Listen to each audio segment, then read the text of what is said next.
በኢትዮጵያ ውስጥ 10 ተጽዕኖ ፈጣሪ ሴቶች እነማን ናቸው? በመጀመሪያ ወይዘሮ መዓዛ ብሩ። የራሷ የሬዲዮ ጣቢያ ለማቋቋም ሀሳብ እንኳን ሳይኖራት በፊት ወይዘሮ መዓዛ በሬዲዮ ድራማ ላይ እንድትሳተፍ ጥሪ ሲቀርብላት ገና በልጅነቷ ነበር። የማንበብ ፍቅሯ እናም የሬዲዮ ፕሮግራሞች ያላት ፍላጎት የጀመረችው ከአባቷ ጋር በምታደርገው የልጅነት ትዝታዎች ትገልጻለች።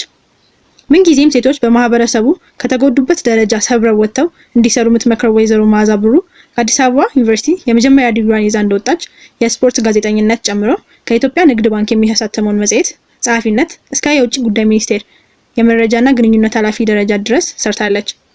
በመቀጠልም ከባለቤቷ ከአቶ አበበ ባልቻና ከረጅም ጊዜ የቅርብ ጓደኛዋ ከሆነው አቶ ተፈሪ አለሙ ጋር በመሆን ሸገር 102.1ን በ2005 ከፍታ ለብዙሃን አድማጮች እጅግ በጣም አዝናኝ፣ አስተማሪ እንዲሁም በቁም ነገር የተሞሉ ፕሮግራሞችን አድርሳለች።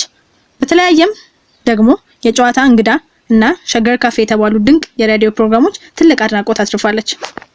በመቀጠል ደግሞ ፕሬዝዳንት ሳህለወርቅ ዘውዴ። ፕሬዝዳንት ሳህለወርቅ ዘውዴ የተወለዱት አዲስ አበባ ውስጥ ሲሆን የመጀመሪያና ሁለተኛ ደረጃ ትምህርታቸውን በሊሴ ገብረ ማርያም ትምህርት ቤት ተማሩ። እሱን እንደጨረሱ ወደ ፈረንሳይ በማቅናት የከፍተኛ ትምህርታቸውን አጠናቀቁ። አሁን የኢትዮጵያ 5ኛ ፕሬዝዳንት ሲሆኑ የሴት ደግሞ የመጀመሪያ የኢትዮጵያ ፕሬዝዳንት ናቸው።